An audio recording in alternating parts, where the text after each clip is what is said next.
एक समय हुआ करता था जब विश्व की बड़ी सुपर पावर्स जैसे अमेरिका, चाइना, रूस और ब्रिटेन जैसे देशों का अगर कोई देश विश्व पटल पर गलत विरोध करता था या उन्हें नीचे दिखाने की कोशिश करता था, उस देश को उसके खामियाजे कभी न कभी भुगतने जरूर पड़ते थे। वैसे सुपर पावर कोई यूं ही नहीं बन जाता, कई साल लगते हैं अपना सिक्का जमाने में, और यही समय अब भारत का आ गया है।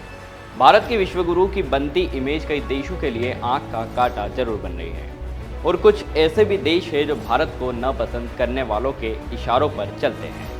अभी हाल ही में प्रधानमंत्री मोदी ने लक्षद्वीप को प्रमोट कर मालदीव को झटका दिया था, और अब लग रहा है कि कुछ ऐसा ही थाईलैंड के साथ होने वाला है।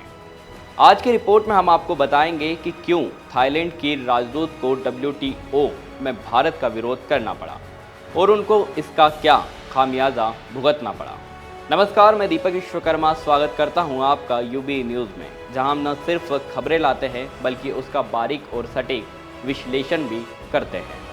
विश्व व्यापार संगठन में भारत की चावल खरीद लेकर टिप्पणी करने वाली थाईलैंड की राजदूत पिमचानोक वानकोपन पिटफील्ड को आखिरकार भारी पड़ गया। थाईलैंड ने पिटफील्ड को विश्व व्यापार संगठन WTO 13वें मंत्री स्तरीय सम्मेलन MC13 से हटाकर वापस थाईलैंड आने के लिए कहा है। अब इस बैठक में थाईलैंड के विदेश सचिव ने उनका स्थान लिया है। विश्व व्यापार संगठन की यह मंत्री स्तरीय वार्ता 5वें दिन प्रवेश कर गई। थाईलैंड की राजदूत ने कहा था कि भारत की सार्वजनिक वितरण प्रणाली के लिए न्यूनतम समर्थन मूल्य MSP पर चावल खरीद का कार्यक्रम लोगों के लिए नहीं बल्कि निर्यात बाजार पर कब्जा करने के लिए है। भारत ने इस मुद्दे पर कड़ा विरोध दर्ज कराया था। इसके बाद ही पिटफील्ड को वापस बुलाया गया। अब आपको बताते हैं कि कैसे तैयार की गई भारत को घेरने की रणनीति। इस पूरे मामले में भारतीय अधिकारियों ने थाई प्रतिनिधि की मौजूदगी वाली मंत्री स्तरीय बैठक का बहिष्कार किया था। साथ ही सरकार ने इस मामले को थाईलैंड के साथ भी उठाया था। वाणिज्य और उद्योग मंत्री पीयूष गोयल ने अपने अमेरिकी और यूरोपीय संघ के समकक्षों के साथ साथ संयुक्त अरब अमीरात के व्यापार मंत्री थानी बिन अहमद अल जायोदी और WTO प्रमुख नगोजी ओकोंजो इवेला के साथ मीटिंग के दौरान इस मुद्दे पर बात की थी। भारतीय प्रतिमंडल कृषि व्यापार में सुधार, विशेष रूप से सार्वजनिक वितरण प्रणाली के लिए खाद्यान्न की खरीद के लिए सरकार को लचीलापन प्रदान करने पर एक बंद दरवाजे की बैठक की। इस मीटिंग के दौरान भारत पिटफील्ड के हस्तक्षेप वाले आक्रामक स्वर से नाराज था। इसके अलावा अमीर देशों के कुछ प्रतिनिधियों ने थाई राजदूत के बयान की सराहना की। भारत ने इसे अधिकारियों के तथ्यात्मक रूप से गलत बताया। एक अधिकारी ने बताया कि उन्होंने सरकार पर PDS के लिए खरीदे गए चावल का 40% निर्यात करने का आरोप लगाया था।